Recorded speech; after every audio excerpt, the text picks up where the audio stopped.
Perfecto. Entonces, hoy corresponde pues continuar con el estudio del capítulo 6 de Marcos. Dios mediante, hoy estamos terminando ahí el capítulo 6, nos vamos acercando a la mitad del libro. ¿Sí? Fíjense ustedes que ha sido un caminar un poco extenso, ha sido un poco pausado, pero no por eso ha sido menos provechoso. ¿Sí? Como siempre les he recordado, hay muchas formas de estudiar la palabra, hay muchas formas de enfocar cada historia, pues el Señor en este momento, en este tiempo, nos ha estado enseñando lo que nos ha estado enseñando. ¿Sí? Así que bien. Pues bueno, hoy corresponde entonces al menos terminar el capítulo 6 de Marcos. Ya habíamos visto la semana pasada el tema de esto de la alimentación a los 5,000, ¿cierto? Todas las enseñanzas, las alegorías que había ahí. Y pues, como les comentaba desde un inicio, el relato del Señor caminando sobre las aguas no se entiende sino con la alimentación a los 5,000. O sea, es la continuación. O sea, son dos relatos que están unidos, ¿sí? Ok. Entonces, en términos generales, este es un relato que como tantos otros ya no sabemos, ¿no es cierto? O sea, es el tema de que se adelantan en algún momento de la mañana, ¿no es cierto? De la noche, se adelantan los discípulos en la barca, hay una tormenta, un poco el lago, digamos, se pone un poco recio, ¿no es cierto? Y el Señor Jesús llega caminando sobre el lago y calma la tempestad y llegan después otra vez a tierra firme, ¿cierto? Pues bien, digamos, ese es el pasaje que nos tocaría. Ya lo vimos en Mateo, ¿no es cierto? Y nos habíamos fijado, digamos, que esto se puede entender y, digamos, o sea, hay una forma muy sencilla de comprender esto, ¿no es cierto? Que es la forma en la que nosotros leemos el pasaje, o sea, es por analogía, ¿no? Por comparación. O sea, aquí, ¿qué hace? El Señor camina sobre el agua, calma la tempestad y digamos, ayuda de esa manera a los discípulos, ¿cierto? De tal manera que nosotros podemos hacer ahora una analogía, una comparación con una situación actual nuestra. Podemos hacer la conclusión de en cualquier dificultad que nosotros tengamos, el Señor eventualmente vendrá y nos salvará. ¿No es cierto? Ya, que es una enseñanza, digamos, es una cosa sencilla, bonita, pero que digamos que no está mal y que es como decíamos hace un rato, es básica, es fundamental, es sencilla en ese sentido. Sin embargo, también hay otra forma un poco más compleja, más detenida, de aproximarnos especialmente por la forma en que este hecho está relatado en el Evangelio según Marcos. ¿Sí? Entonces, fíjense ustedes, vale la pena decir, este evento es igual que se retrata en tres evangelios. Está en Mateo y está en Juan. Si no estoy mal, en Lucas no se recoge, pero está en Mateo, en Marcos y en Juan. ¿Sí? Y pues bien, vamos a ver qué nos recuerda pues esto. ¿Sí? Una vez más, como les decía, como está conectado con la historia anterior de la limitación a los 5,000, la metodología para estudiarlo es similar. Es decir, voy a leer y después vamos a ir paso por paso a ver con qué eventos de la Biblia se relacionan y así ver con qué se puede aprender al respecto. ¿Sí? Ok. Entonces, fíjense, el 45 dice, ¿no es cierto? De Marcos 6. Dice, enseguida hizo a sus discípulos entrar en la barca e ir delante de él a Bethsaida en la otra ribera, entre tanto que él despedía a la multitud. Y después que los hubo despedido, se fue al monte a orar. Y al venir la noche, la barca estaba en medio del mar y él solo en tierra. Y viéndoles remar con gran fatiga, como dice ahí, porque el viento les era contrario, cerca de la cuarta vigilia de la noche, vino a ellos andando sobre el mar y quería adelantárseles. Viéndole ellos, perdón, andar sobre el mar, pensaron que era un fantasma y gritaron, porque todos le veían y se turbaron. Pero enseguida habló con ellos y les dijo, tengan ánimo, yo soy, no teman. Y subió a ellos en la barca y se calmó el viento y ellos se asombraron en gran manera y se maravillaban. Porque, ¿qué dicen? Porque aún no habían entendido lo de los panes, por cuanto estaban endurecidos sus corazones. Entonces, fíjense que aquí concuerda. Ahora, de pronto les pediría que si podemos tenerlo en la mente o escribirlo ahí de manera preliminar, ¿a qué se refiere este versículo final? No habían entendido lo de los panes. O sea, ¿qué es eso? ¿Qué es eso de lo de los panes? ¿Ya? Ya, por eso les digo, a uno participa, ¿ya?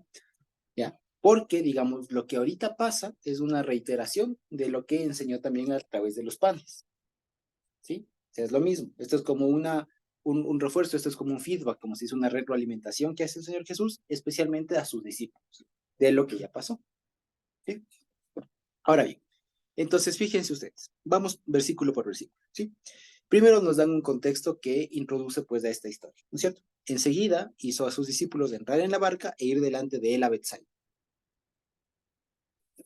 En la otra ribera, entre tanto que él despedía a la multitud. Ahora, ¿ustedes se acuerdan que en el episodio de la alimentación a los 5,000, cuál era la intención de los discípulos? En cuanto a quién querían que despidiera a la multitud, los discípulos. Más bien dicho, ya lo dije. En el capítulo anterior, en el pasaje anterior, los discípulos les dijeron, tienen hambre, despídelos. O sea, la intención ahí era que, o sea, la intención no era retenerlos, sino la intención era despedirlos. El asunto es que aquí el Señor impone mucho su autoridad. Él los despide cuando Él quiere, no cuando los discípulos le dicen. No cuando los discípulos vieron una dificultad, dijeron, no, es que no hay comida. Mejor mándales, ¿no? Sino que Él eventualmente los iba a despedir, pero no cuando ellos querían, sino cuando Él lo consideraba adecuado. ¿Sí? Entonces impone, digamos, aquí la autoridad del Señor. Segundo, llama la atención que les mande solos en la barca al otro lado del mar. ¿No es cierto?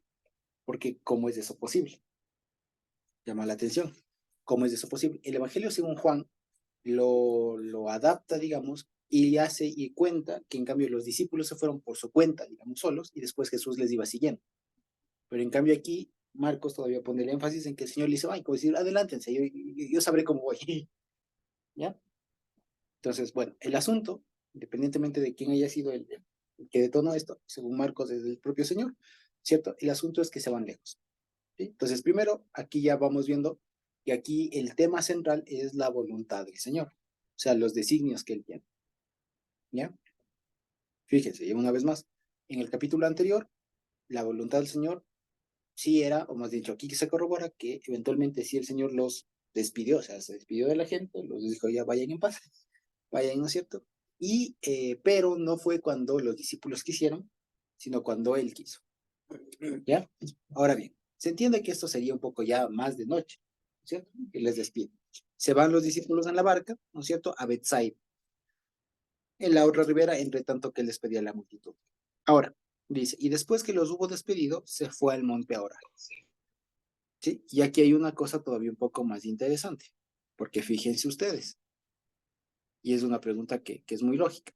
Si todos sabemos, ¿cierto?, que el Señor Jesús es Dios, es el mismísimo Dios, ¿qué necesidad tiene pues de orar? ¿No es cierto? Tiene, pregunta así sincera, ¿tenía necesidad el Señor Jesús de orar? Y eso nos remite a una pregunta, ¿qué es orar? ¿No es cierto? Entonces eso es algo que ya lo hemos visto, pero vale la pena refrescar. Entonces, ¿qué es orar? Es hacer una oración.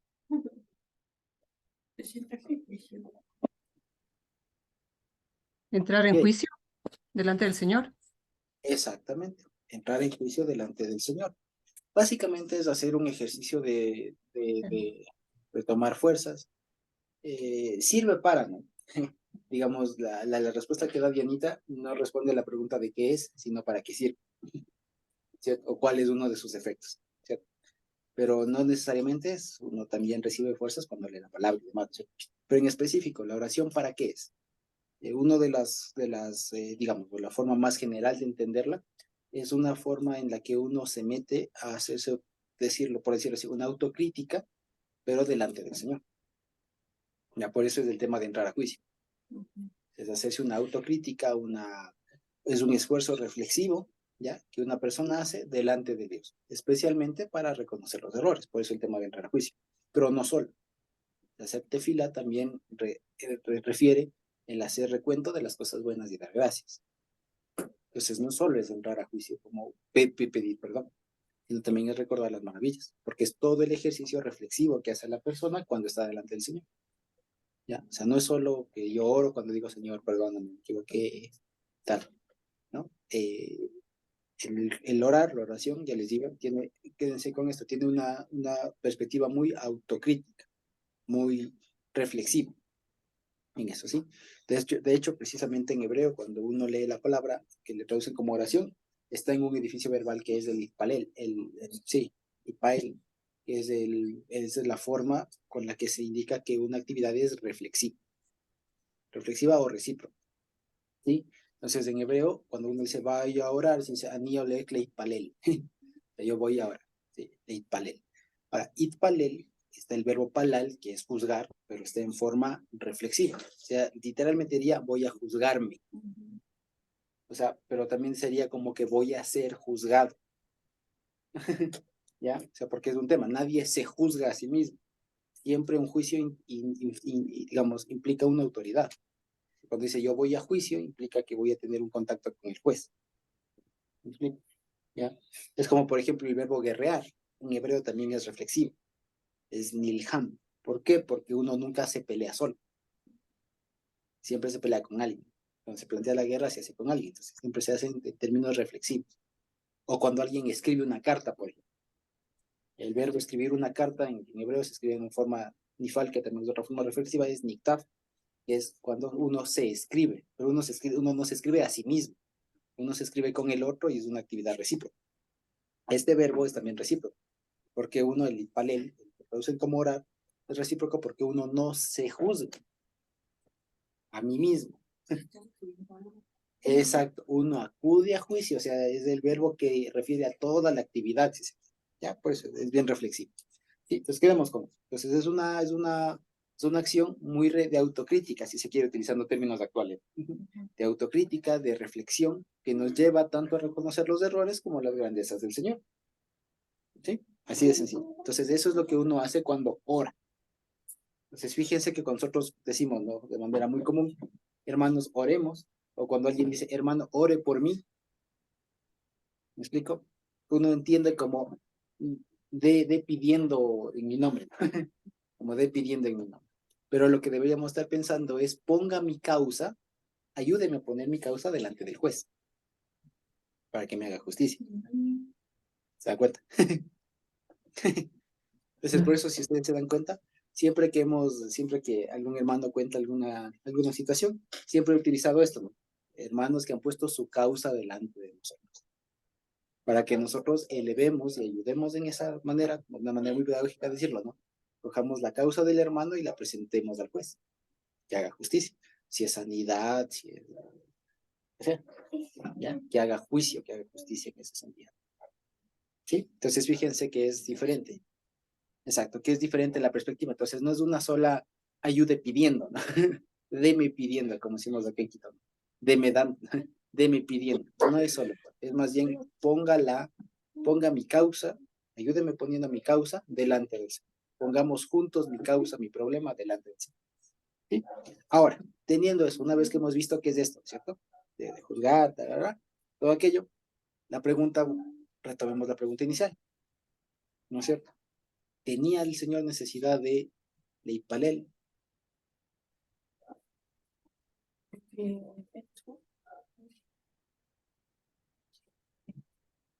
¿Qué creen ustedes? Él quizá no tenía, como Dios que era, no tenía necesidad, porque entrar en juicio con Dios es entrar en juicio con Él mismo.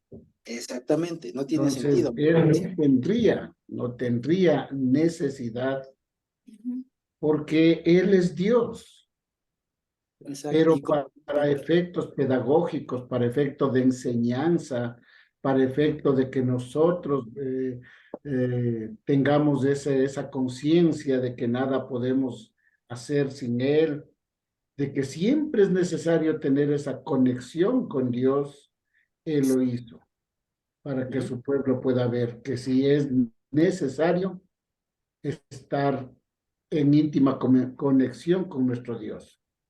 Exactamente, ahí lo ha dicho.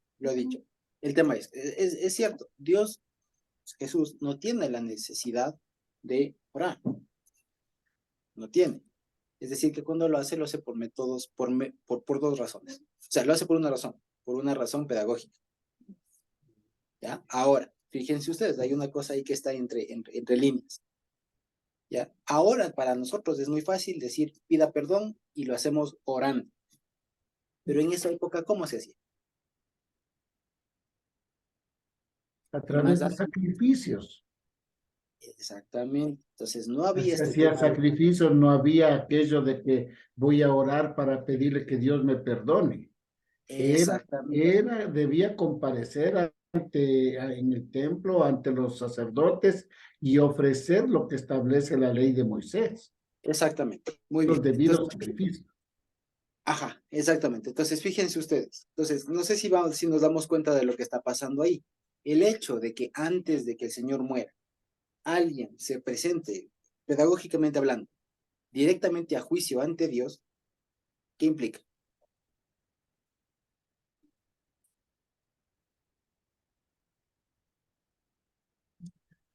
¿Sí nos damos cuenta? ¿Sí? ¿Sí o no?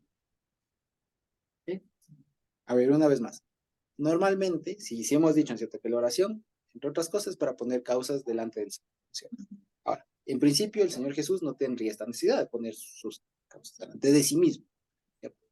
Entonces, cuando lo hace por métodos, por fines pedagógicos, o sea, para enseñar algo, para enseñar algo. ¿Qué quiere enseñarnos? ¿Ya? ¿Qué quiere enseñarnos? ¿Ya? Y una de ellas es lo que decía mi papá, es este nivel de, ¿cómo se dice?, de conexión, de comunión que tiene, que se debe tener. Y aquí hay una cosa que hay que explicar. Al momento no tenían, no se podía todavía con esa libertad que hoy hacemos. Nos equivocamos, Señor, perdóname, y ya estamos. Más o menos, ¿no es cierto?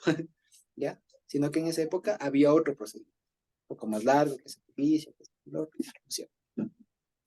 Pero el hecho de que el Señor Jesús ahí comience a orar, eso implica que está enseñándonos la manera en cómo se tiene comunión directa a Él consigo mismo, digo. O sea, que nunca perdió conexión con el cielo. ¿Ya? O sea, que nunca fue un ser separado, por un lado, y por otro lado, lo que nos está diciendo, enseñando, es el nivel de conexión que debe tener cualquier persona que está con Él, básicamente. ¿Sí? Es una cosa muy profunda. Solamente Dios no se desconecta de sí mismo. ¿Sí me explico? ¿Ya? Entonces, por eso es que sube a orar. No necesariamente porque tenía cosas que pedir, Señor. Y Dios mío, ayúdame. O sea, ¿cómo si Él mismo es Dios? Explico, no. Lo que está haciendo es para enseñarnos a nosotros. ¿Ya? Primero, este tema. Y segundo, yo creo que lo hace a propósito para también que quede registrado, porque fíjense que este es un evento muy importante, que quedó registrado 3 veces en los evangelios. Entonces es importante. Ahora, ¿qué detona? Esto dicen, se fue al monte ahora. Muchos destacan este término, ustedes saben que es el a los las, ¿no es cierto? En gramática, ¿qué es? Artículo. El artículo, ¿qué? Pers- ¿Qué? Personal. Repetir. No, Definido. definido, a repetir segundo curso.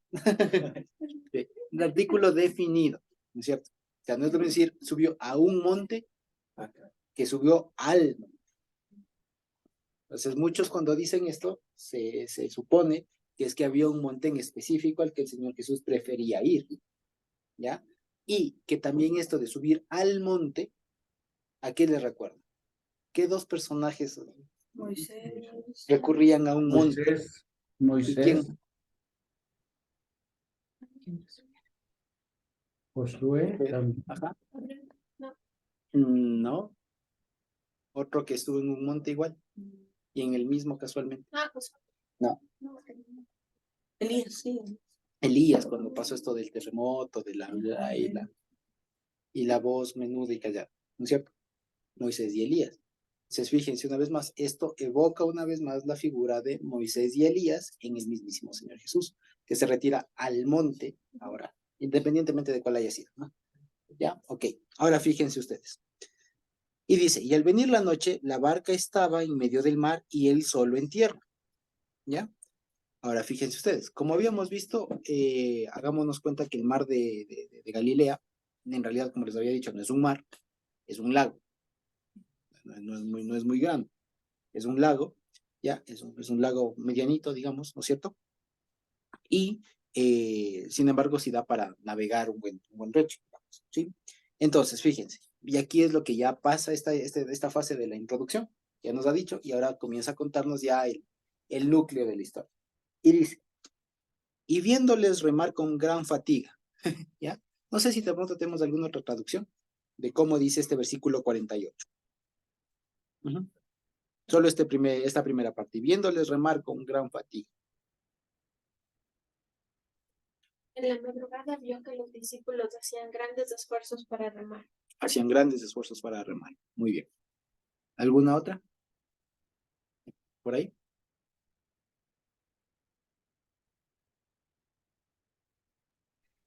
Estaban en aprieto. El hecho mismo de que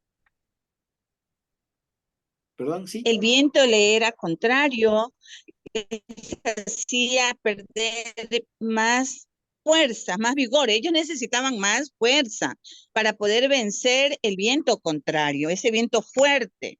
Entonces ellos se sentían de esa manera, cansados, fatigados, agotados, porque estaban luchando contra la corriente. Así es, precisamente. Pero nada más que estamos preguntando si tenemos alguna otra traducción que diga algo diferente que la Reina Valera. Antes de. Aquí dice así, Sí, gracias. vio que tenían dificultad remando, porque el Dificultad, viento Román. estaba en contra. Sí, De lo demás modo estamos. que- Sí, de la modo primera que- frase nomás. Ya. Sí, solo la primera frase. Viéndole remar con gran fatiga, dificultad. Es esa la idea. Se hallaban en un aprieto, dice. Ah, esa está mejor. Ya, y presumo cuál es. Ya. Sí. Pero fíjense ustedes, más o menos dice así, literalmente dice, y viéndoles que eran torturados al remar. O incluso, y viéndoles, para que se note, voy a leerla con esta frase, con este verbo que va a detonar algunas cosas en la cabeza. Literalmente diría, viéndoles ser atribulados al remar. O sea que dice se encontraban en serios problemas. Y serios problemas, es más explicativo. Entonces, fíjense, pero lo que pasa es que ahí aparece la raíz de lo que después en Apocalipsis aparece la palabra como tribulación. Es el mismo verbo. Entonces, estaban siendo tribulados, ya, estaban siendo tribulados al remar. Ya, se entiende que tenían complicaciones.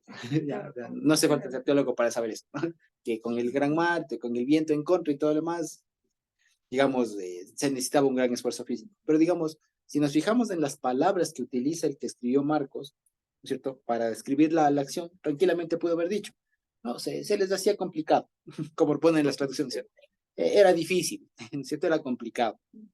Pero no, utiliza la frase como lo utiliza. Literalmente dice, y viendo, ¿no es cierto? Y viéndoles siendo atribulados al remar.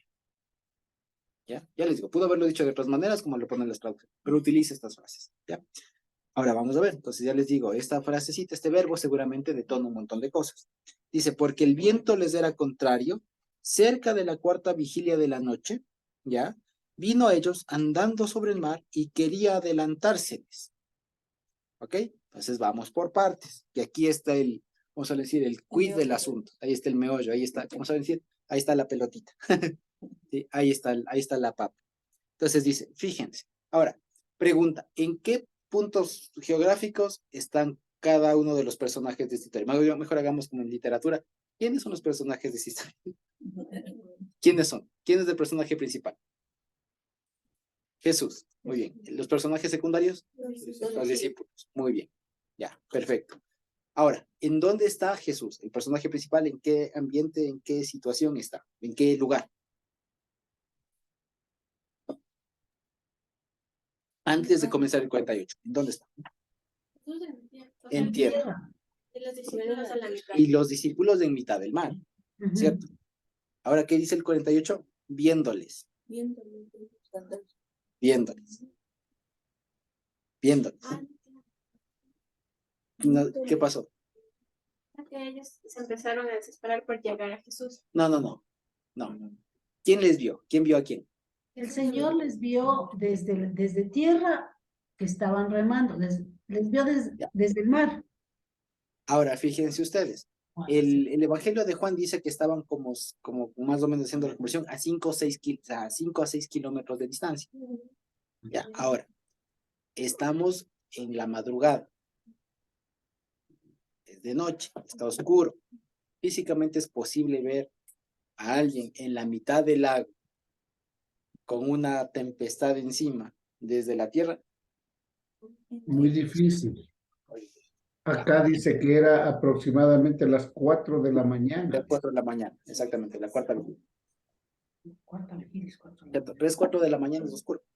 Es más oscuro todavía. ¿Ya? Es más oscuro todavía. Ahora fíjense, 3, 4 de la mañana, oscurísimo. Los discípulos están batallando en la mitad del lago, ¿no es cierto? De noche, y el Señor Jesús está en tierra. Físicamente es posible que les vea. Como humano, ¿no? Exactamente.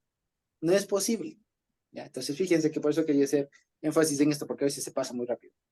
¿Ya? Entonces viéndoles, o sea, les vio. O sea, como que si fuera aquí y yo con el Dieguito, ¿no? Al otro lado de la mesa, si les vio. Resulta que no, estaba lejísimos. Entonces, ¿esto qué significa? Que el Señor, en medio de todo lo que él tenía que hacer, estaba pendiente de su iglesia. Y aquí fíjense, se pone un escenario, además de, o sea, más dicho, este escenario que se cuenta de los discípulos, ¿cuántos eran? 12 discípulos, en la barquita, en medio del mar, agitado, y el Señor Jesús, lejos. Y ellos están atribulados al remar, y no avanzan porque el viento les es contrario. Y el Señor Jesús está lejos viendo. ¿A qué escenario se les parece eso?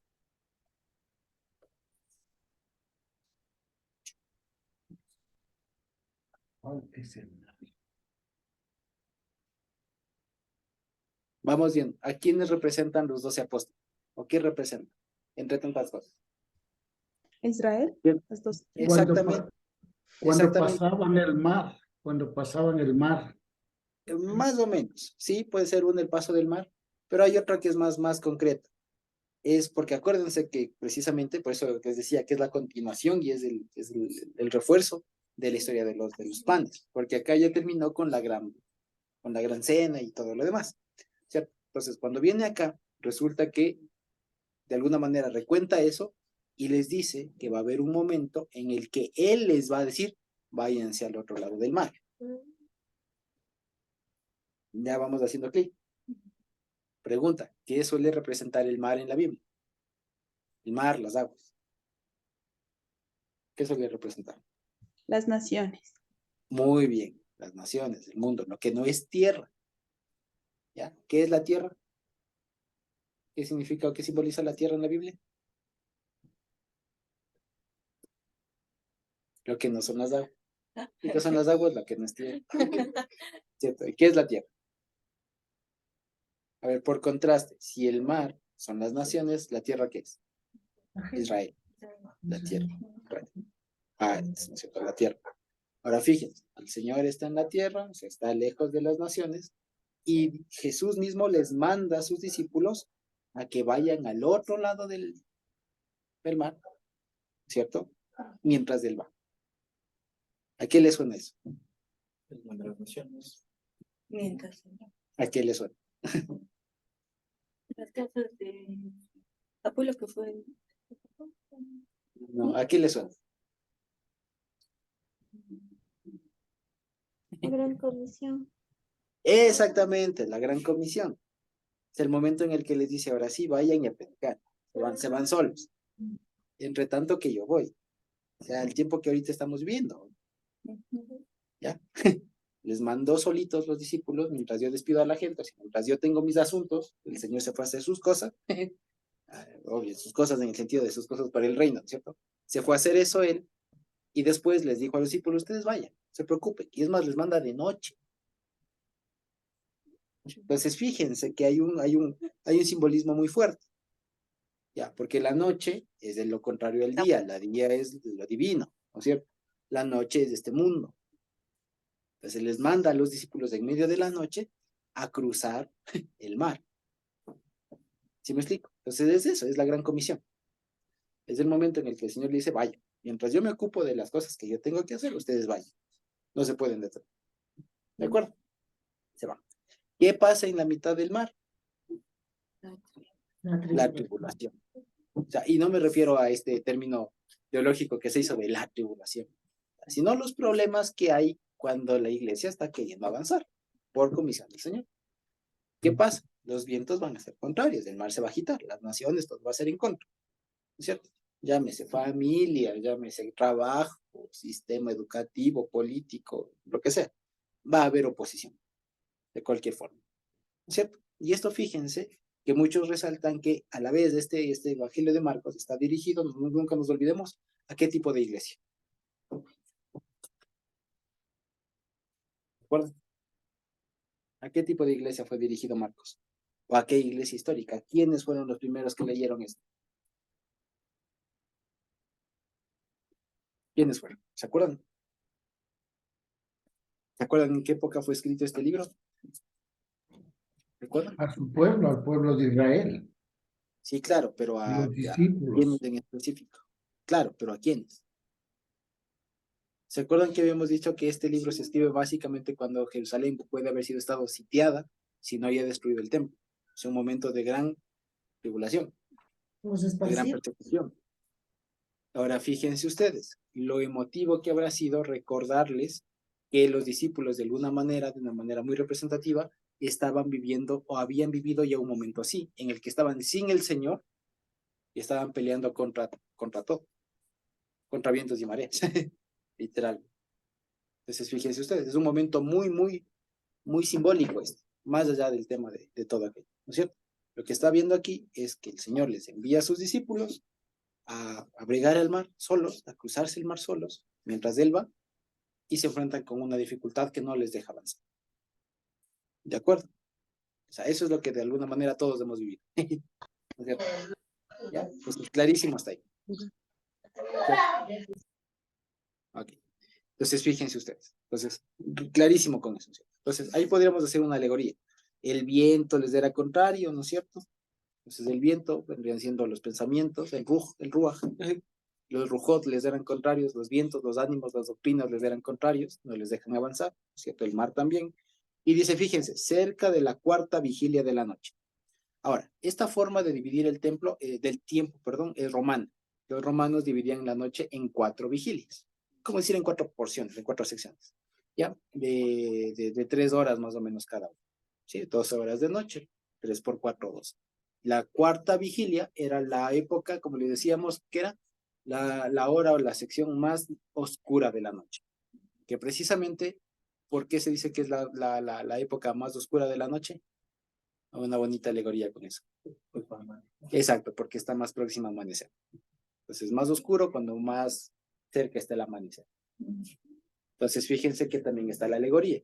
La noche, el mar, las naciones, el viento se pone más fuerte, más complicado, y parece que ya la iglesia no avanza más, cuando está próximo a venir el día. Entonces, fíjense que esto lo que está diciendo, más allá de todo, es un análisis, digamos, es un anuncio escatológico, si se quiere, del fin de los tiempos, que llegará un momento en el que la iglesia, los 12 discípulos, ¿cierto?, enviados por el Señor, por las circunstancias de este mundo, no van a poder avanzar.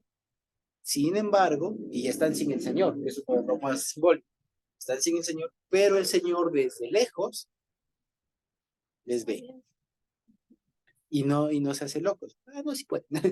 No, sino que les ve, ¿no es cierto? Les ve, está consciente de que están con sus complicaciones y entonces, y solo entonces, decide actuar.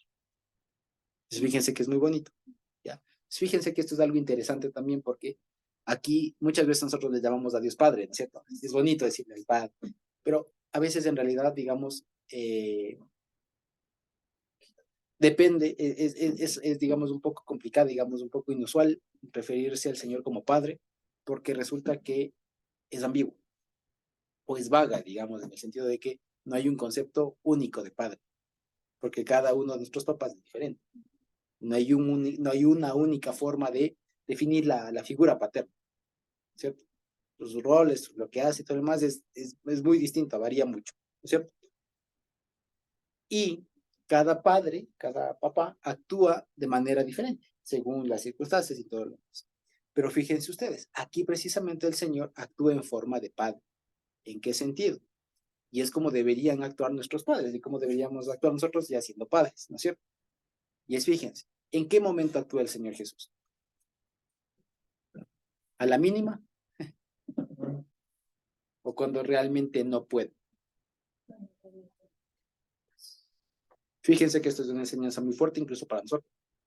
a los hijos. Cuando no se ya le da las ayuda. fuerzas del hombre se han agotado. Cuando Exactamente. está en el fragor de la lucha, el Señor aparece y le dice, no temas. Ujú. Cuando más lo necesitaban. Exactamente, cuando más lo necesitaban, precisamente. Sí, ahí sí. Ok. Entonces, cuando más lo necesitaban. Eso entiéndase, eso dicho de otra manera es cuando realmente la persona ya no puede. En el momento más oportuno. Exactamente, pero el momento más oportuno es todavía ambiguo, ¿no es cierto? Concretamente, cuando uno no puede. Cuando uno ya no avanza. Yo no puedo, exacto, cuando yo no puedo, o sea, más dicho, el papá ayuda en lo que el hijo no puede. Si el hijo puede, no debería ayudar. Eso desarrolla mucha independencia. Porque si el papá se torna ayudador en todo lo que el hijo tranquilamente podría, resulta que el hijo no se desarrolla. ¿Sí? Y nos damos cuenta. Entonces, fíjense, esto suena duro. Por eso es que fíjense que mucho se habla a veces del sentido despectivo del paternalismo. ¿No es cierto? ¿Y qué es el paternalismo? Darle haciendo todo. ¿No es cierto? Entonces, fíjense, el Señor no es paternalista, Él es Padre. Fíjense, entonces los discípulos fueron, ya, cuando no podían, ahí voy yo. Y eso nos enseña mucho a nosotros. Yo me acuerdo que, por ejemplo, algo de eso que decía la Jessie, se me enojaba en su momento. Mi esposa tuvo que hacer su tesis de grado. Entonces hizo su tesis y me decía, pero ayúdame. Y yo sabía que el ayúdame era en buena parte siéntate y dame haciendo algunas cosas. Entonces le dije, no, haz tú primero. Ahí se me enojó, se molestó un poco, pero era el tema. Entonces le dije, haz un poco, haz todo, si tienes que amanecer, te amaneces, haz todo, estudia, redacta, y en lo que tú ya no puedas, te ayudo. Pero haz tú, estudia, investiga, todo lo demás. Entonces, cuando realmente yo le veía que ya no podía y no avanzaba, y no avanzaba, y no avanzaba, le decía, ok, parece, ¿qué necesitas? ¿Qué quieres hacer? Okay. Y le ayudaba, le daba direcciones, ¿entendiste? Sí, ya, escribe. Haga. Ya, y así salió. Y pudo defender su tesis, y cuando la defendió ella, no yo. ¿Me explico? Entonces ahí aprendimos eso, que fue un ejercicio bien simpático que el Señor nos permite pasar, ¿ya? Y con eso adquirimos experiencia. Por ejemplo, ya cuando nos permite el guagua, ¿no es cierto? Será así. Un compañero del trabajo tiene una frase más extremista, pero que guarda este sentido, ¿no? ¿Sabes? Si no veo sangre, no actúo, ¿sabes? Ya, porque a veces el guagua se cae, ¿no es cierto? Y a veces se asusta y del susto pega el grito y enseguida está. ¿Qué pasó? ¿Que se cayó? No pasa nada, déjele que se levante. ¿Ya? En ese sentido, o sea, si no ve sangre, no actúa. ¿Ya? Y el Señor es así, el Señor es así. ¿Ya? Y a veces cuando estamos más chiquitos, cuando más cuidado nos tiene, pero ya cuando crecemos, o sea, imagínense que yo me caiga ahorita, que me tropiece y mi mamá, venga, ¿qué te pasó, mijita? ¿Estás bien, mijito? Venga, ya. No es propio, ¿no es cierto? Ya de pequeño, de chiquito, tal vez sí, pero ya ahorita no. Pues. Lo mismo el Señor. Lo mismo el Señor. Ahora bien, entonces fíjense, volviendo al tema, ¿no es cierto? Aquí, como les decía, hay muchas lecciones, pero volviendo al tema, hay un escenario del futuro, digamos, del final, digamos, o de lo que le tocará en general a la iglesia después de que el Señor Jesús muera, resucite y suba, ¿no es cierto? Le toca enfrentar, que es de este mundo, que le va a ser totalmente en contra. ¿Ok? Eso básicamente. Y aquí hay una cosa, el Señor está presto para atender, y es lo que decíamos. Entonces, Él les ve, Él les reconoce, Él les ve, ¿sí?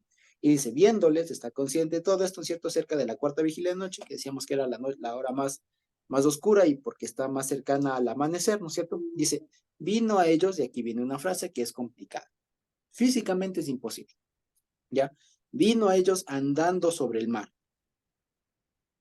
Ahora, no sé si ustedes han intentado hacer esto, pero no se puede. ¿No es cierto? Tal vez de pequeños, cuando estábamos en una piscina, queríamos seguir caminando después del filo, pero a la mala uno aprende que eso no se puede. ¿No es cierto? Sin embargo, aquí sí viene. Ahora, les quería comentar que esto tuvo en algún momento una forma de interpretarlo, que suena como muy inteligente, una forma lógica de darle sentido.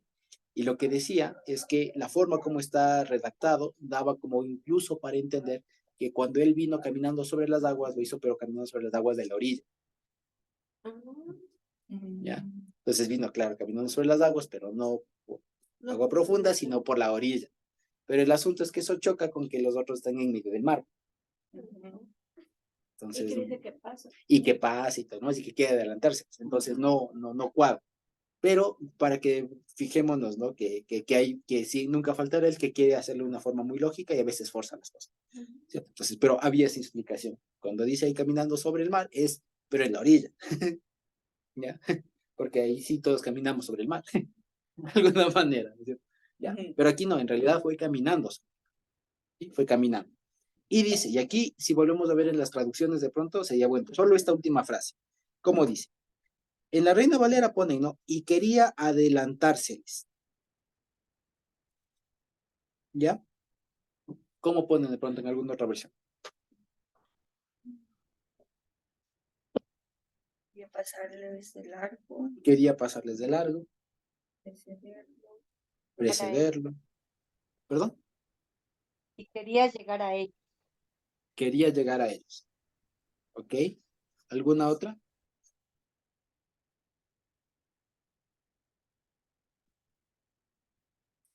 ¿Alguna otra versión por ahí?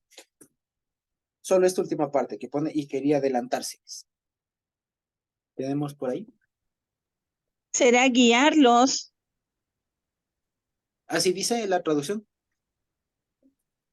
No tengo. Ah, ok. Yo pensé que era la traducción. Aquí hay una versión ¿Cómo dice? que dice, pero pensaba pasarlos de largo. Pero pasaba, ok, pasarles de largo. Es un poco diferente. ¿Hizo qué? Sí, aquí dice hacia ellos caminando sobre el agua y ya iba a pasar junto a ellos. Iba a pasar junto a ellos. Ok. Sí, en Y realidad es sí, otra. quería dejarlos atrás. Quería dejarlos atrás. La idea es esa. Ahora fíjense que aquí está muy enfático el verbo querer. Fíjense que está de nuevo el hecho de la voluntad del Señor. Ahora una pregunta. Si el Señor Jesús está consciente de que no pueden más, ¿qué era lo lógico? Hacer lo que ya hizo antes, de pronto en nuestra lógica. Pararse, silencio y vamos. ¿Cierto? Aquí no es esa la intención del Señor. ¿Cuál es la intención? Rebasarles. Adelantárseles. Ahora, ¿per qué? Suena extraño que el Señor Jesús no diga, cálmense. Aquí en Mateo nos cuenta la historia de que Pedro manda a ir y todo lo demás. Aquí esto no, eso se suprime y por eso tiene otro matiz, ¿cierto? Entonces, el asunto aquí es que el Señor dice que quiere pasarse, quiere rebasarles, quiere adelantarles, ¿no? Ahora, ¿por qué? Suena extraño. Si están tan complicados, ¿no era más fácil subirse a la barca y el pare viento y vamos? ¿No? ¿Por qué quiere hacer esto? Aquí ya les pregunto, ¿a qué eventos del Antiguo Testamento o a quiénes personajes igual Dios les dio las espaldas? Moisés. Ah, no. Exacto. Moisés uno, ¿y a quién más otro? Igual fue que Dios fue pasando. Salud. A Moisés. ¿A quién más? Moisés es el más evidente, ¿no? Cuando le dijo, Señor, pues le puso en la Josué. roca, en la peña, y pasó las espaldas. Y Josué. ¿Josué? ¿Cuándo? Bueno, Que le dijo ver las espaldas. Así que Abraham, ¿no? Elías. ¿Sabes lo de Elías y Eliseo? Elías, pero no con Eliseo, sino cuando está precisamente recluido en el monte. Le dice, yo voy a pasar. ¿Ya? Está la idea, ¿no? Literalmente de la espalda, pero está el tema. Cuando alguien pasa, lo que se le ve es la espalda. ¿Ya? Entonces, fíjense una vez más. Y en estos dos eventos, tanto en el de Moisés como en el de Elías, ¿qué significaron? Un momento de revelación. Por eso es lo que significaron, ¿cierto? Cuando Moisés está en el monte y le dice, te cubrirá aquí con mi mano y te daré ver solo lo que queda, ¿cierto? El restante, el resto, las espaldas, como es lo de atrás, ¿cierto? Lo postrero te dejaré ver. Pues es eso, es un ámbito de revelación del Señor. Y lo propio con Elías. Ahora, el asunto también es interesante, porque cuando pasan estos momentos de revelación, tanto de Elías como de Moisés, ¿cuál es el contexto del pueblo o de Moisés y de Elías? ¿En qué contexto, en qué momento está o qué pasó antes de eso con Moisés? El pueblo se rebeló. Exacto, un momento de no avance, ¿ya? ¿Y qué pasó con Elías cuando estaba en el monte y dijo, yo voy a pasar, y pasó el torbellino y no era, el fuego, el terremoto y no era, y pasó la voz calmada y menuda? ¿En qué momento estaba Eliseo? Elías, perdón. También estaba huyendo porque la Jezabel iba a matar. Estaba en un momento de persecución. Exacto. Entonces, fíjense, los momentos, entonces aquí se aprende otra cosa. Los momentos de mayor revelación del Señor es cuando más estamos en conflicto. Eso es algo impresionante, ¿ya? Uno pensaría que el Señor solo se le revela, uno le enseña cuando todo está en calma, tiene tiempo, no tiene obligaciones. No, no, no Así es es. así, no es así. Esa es la verdad. Esa es la verdad. Ajá, resulta que no. Más bien Dios se cuando más, revela en los momentos más difíciles del hombre. Por eso exactamente, no debemos huir de esos momentos ni pedir que nos quite pronto, porque son momentos idóneos, son momentos aptos para la revelación de Dios. exacto. O dicho de otra manera, son los momentos más propicios cuando el ser humano aprende. Así es. Fíjense, o sea, los momentos más difíciles hay que cogerles, digamos, cierto aprecio, digamos, no encariñarse, ¿no? Pero cierto aprecio, o sea, saberles apreciar, quiero decir. Porque en esos momentos cuando el Señor más nos enseña algo. O sea, y esto de que el Señor se revela, es decir, que Él nos enseña algo de sí, que se nos pega a nosotros. Que fíjense que eso fue lo que pasó con Moisés. Cuando Moisés tuvo este evento que pasa el Señor y le deja ver lo postrero, ¿cuál fue el resultado? Que Moisés salió con la cara brillante. O sea, algo del Señor se le pegó. Una manera muy pedagógica de decir, aprendió. Exacto. Entonces, fíjense, los momentos más complicados cuando el Señor se revela, es decir, se nos pega algo de Él. ¿Sí nos damos cuenta? Es algo muy bonito que el Señor está poniendo aquí. Entonces, los discípulos están ahí sin poder, y Él les quiere rebasar. Es decir, Él les quería enseñar algo más. Quería, en ese momento de dificultad, enseñarles. ¿Sí? Entonces, ya les digo, si estamos en un momento así de tribulación, que parece que no avanzamos, que ya no damos como esto, ¿no? Están ahí rema y tal, y le viene al Señor, ¿cierto? La intención del Señor va a ser enseñarnos, salvarnos, sí, pero enseñarnos. Entonces, siempre es bueno que estemos con perspectiva de estudiantes, de discípulos. O sea, en medio de todo esto, ¿qué Señor tengo que aprender? Siempre, ¿sí? Ahora bien, entonces fíjense, quería adelantarse, o sea, esa era su intención, pero fíjense cuál fue la reacción de ellos. Y aquí nos vuelve a la historia, dice, viéndole ellos andar sobre el mar, pensaron que era un fantasma y gritaron, porque todos le veían y se turbaron, ¿ya? Entonces fíjense que aquí, que para que ya ellos le vean, significa que estaban muy cerca y que le vieron caminando sobre el mar. Y aquí, antes de pronto, muchos suelen decir que de aquí, entonces, aquí se verifica porque la Biblia dice que si hay fantasmas, entonces los fantasmas existen. No, lo que pasa es que los discípulos seguramente estaban conscientes de las leyendas, cosas del entorno y lo relacionaron. Dijeron, sí ha existido. Ya, pero no es que existan como tal, ¿ya? Tienen otra explicación. Sin embargo, aquí ellos le confunden al Señor, fíjense, ¿no es cierto? Y se asustan y gritan, un fantasma, ¿cierto? Dice, y se turbaron, estaban, como dice ahí, con terror. Pero enseguida habló con ellos y les dijo. Y fíjense una vez más que la forma más adecuada del Señor de solucionar las cosas es hablando. ¿Ya? Es hablando. ¿Y qué les dice? Fíjense, tengan ánimo. Sí, tengan ánimo. Esto se acuerdan que más o menos se parece a lo que leíamos de la semana pasada en Josué. ¿Se acuerdan de Hazak Behematz? O sea, esfuércense y afírmense. Sí, esfuércense y afírmense. Tengan ánimo. O sea, hablando en ecuatoriano, macho, mijo. Macho, hijito, macho. Macho, mijo. Sí, hablando en ecuatoriano diría algo así. En este tiempo era, tengan ánimo, o sea, esfuércense, ya, o sea, no tengan miedo, ¿ya? Y aquí viene una cosa muy representativa también, que esta es la revelación que quiere dar el Señor. Aquí ponen, como en español ponen, yo soy, no teman. Y si ustedes se dan cuenta, el tengan ánimo con el no teman es básicamente lo mismo. el quiasmo del no teman, del tener ánimo, al no teman, ¿a dónde dirige? Al yo soy. ¿Cierto? Y esto es una cosa muy interesante. Muy fácil es redirigir esta frase de yo soy a la revelación que tuvo Moisés también enlazarse con el nombre de Dios, con el nombre de Dios, el famoso yo soy, yo seré el que seré, etcétera, ¿cierto? Que está en futuro, vale la pena decir. ¿Cierto? Yo seré. Pero más allá de eso, hay una forma. En hebreo no se puede decir yo soy, porque el verbo ser está implícito. O sea, el verbo ser o estar no se conjuga en eso, no se conjuga, se entiende, ¿ya? O sea, no, si bien existe el verbo ser, no se usa, ¿sí?